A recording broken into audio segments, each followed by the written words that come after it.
My father was a combination of narcissism, brat, funny, driven, deeply troubled, handsome, and violent. Long unviolent. It's what I remember most about him.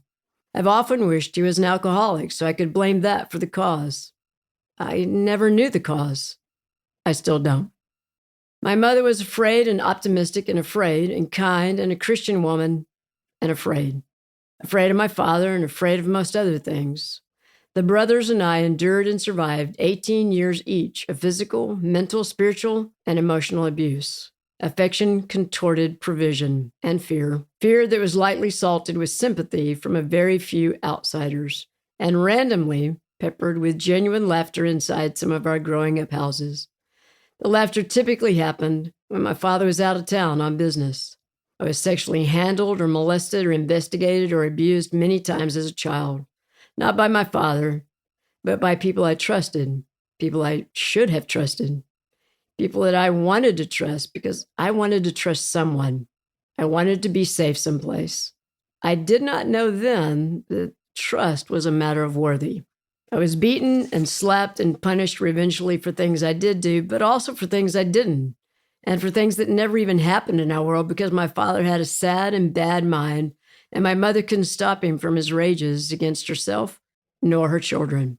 I went to college and got married like most people, except I married a man who lived 5,000 miles away in Scotland. That's where I got my first genuine escape. He was old school British, 11 years my senior. I was not immediately aware that he was pretty sure he could change me and fix me and make me more ladylike and more submissive. It took me a few months to realize he didn't like much at all about who I was. But I was raised a Baptist, and divorce was an egregious taboo when you're from the Baptist Bible Belt. So I tried from time to time to be the wife that most interpret from the book of Ephesians, somewhere on the right-hand side of the Bible. I lived in the west of Scotland for over 7 years. It was unbearably beautiful there. My house was over 150 years old, and it was surrounded by the Highland Hills and very close to a contented, handsome loch. I spent miles and hours and days alone discovering the less seen places. My person inside began what I now know to be a cautious restore to my original, perpetual kid self. Unemployment was very high in the United Kingdom at the time, and I was unable to find a job, so I started an export company that accidentally did very well. We had customers in Baghdad, where we shipped our own label whiskey. There was a company in Nigeria we sold frozen seafood. Then we had several customers in the U.S. to whom we shipped smoked salmon and fresh seafood 3 times a week. That was until everyone lost all their money in the late 1980s and stopped paying their bills. We went broke and had to sell everything to pay off our debts. I had such a great time with the whole adventure of finding customers and finding products and watching exchange rates and knowing how to fill out the export paperwork and creating brand names and labels. And it was all over with. I was only 29.